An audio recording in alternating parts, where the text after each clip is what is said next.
আসসালামু আলাইকুম, this is from চৈত্র রহমান। কেমন আছেন? আশা করি ভালো আছেন এবং আমিও ভালো আছি। তো আমরা ঈদের তৃতীয় দিন সবাই মিলে ঘুরতে যাচ্ছি। কে কোথায় যাবো ডিসিশন নিচ্ছে আর হাঁটতে আসছি সবাই একসাথে। তো এই তো আমার ননাস এবং আয়ান সবাই একসাথে হাঁটতেছি। তো এখানে আমাদের অটো পাওয়া যায় না, তার জন্য সবাই 10তলা বিল্ডিংয়ে যাওয়ার জন্য অটো নিয়ে নিচ্ছে। তো ওরা আগে চলে গেছে, তারপর আমরা রিক্সা খুঁজতেছি। তার মধ্যে আমার ননাস আবার তার জন্য, তার বোনের জন্য একটা আম নিয়ে আসছে। তা আমরা একটু রিক্সায় উঠে গেলাম সবাই। তো আমরা এখানে গিয়ে আবার দাঁড়িয়ে রয়েছি, রিক্সা ভাড়া দিয়ে নেমে গেলাম।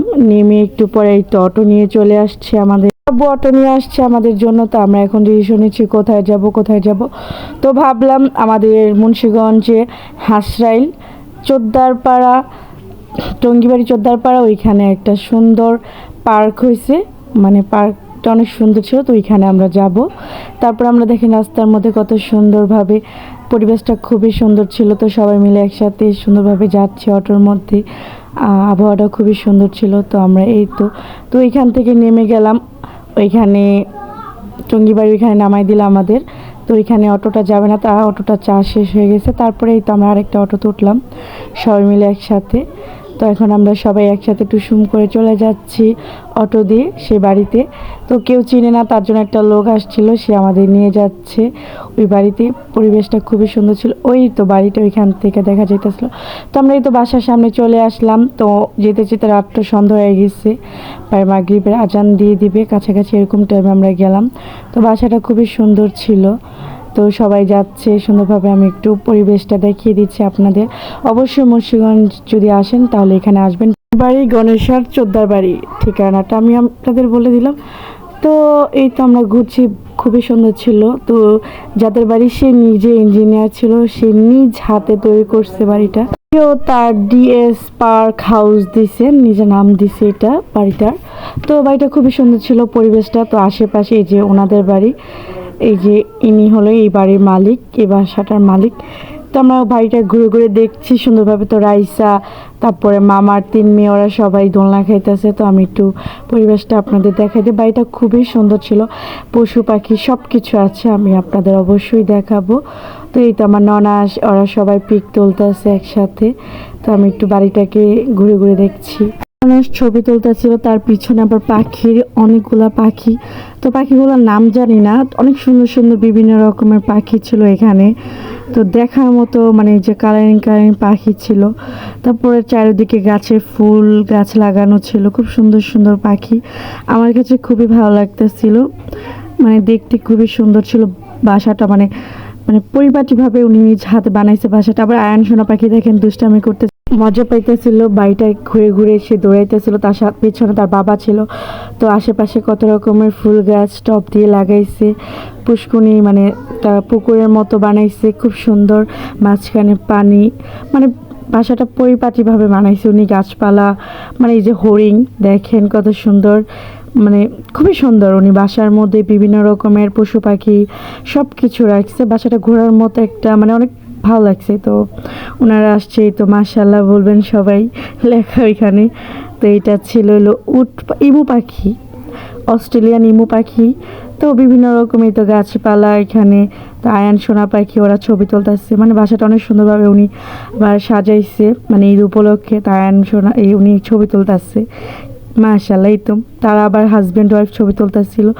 তো এর মধ্যে আমার হাজব্যান্ড যায়নি, তার জন্য আমি একা একাই ঘুরে চলে আসলাম। তো এই তায়ান সোনা পাখি একা একা হাঁটাহাঁটি করতে শিখছে। তো আমিও একটু আমার নিজে একটা সুন্দরভাবে একটু পোস্ট নিয়ে নিলাম।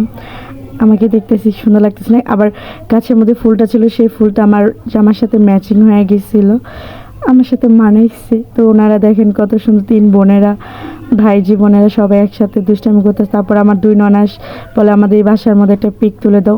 ওই দিন আবার ওই মালিক ও আসছিল তার ফ্যামিলি নিয়ে সবাই একসাথে। সোনা পাখি তার খালামুনিদের আম্মুর ছবি তুলে দিতেছে। তারপরে আমি একটু চলে গেলাম বাসাটা দেখানোর জন্য। বাসাটা খুবই সুন্দর ছিল দেখেন, মানে বলার মতো। উপরে আমি যাইনি, উপরে অনেক পুরুষ মানুষ ছিল, তো মামা এই সামনে। তো আমি তার জন্য নিচে ড্রয়িং রুমগুলো আমি দেখাই দিতে আসছি।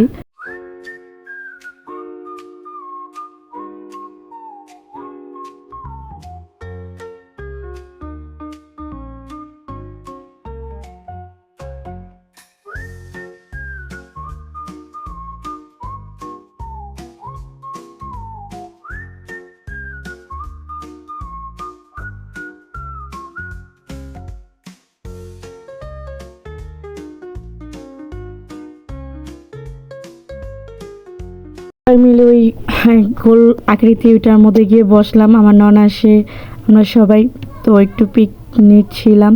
তো ওরাও দুষ্টামি করতেছে, দেখেন কত সুন্দরভাবে পিক ঠিক নিচ্ছিল।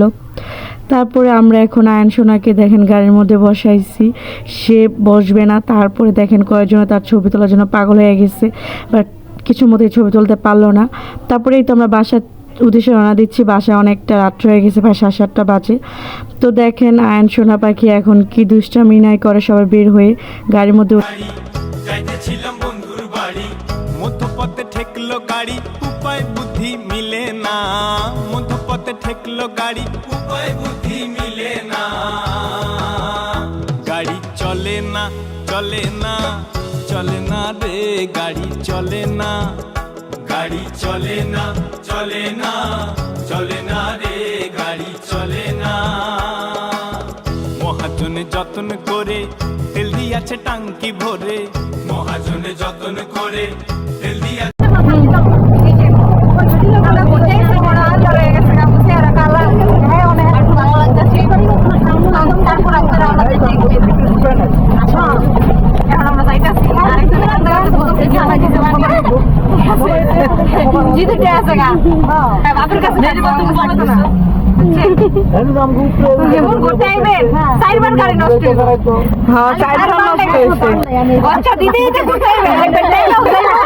আবার করবে না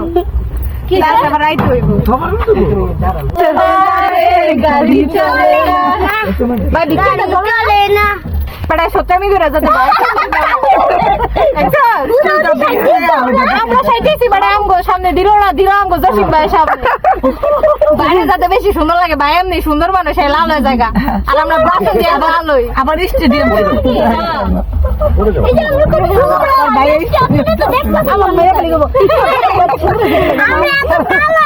অন্ধকারে চলে আসো।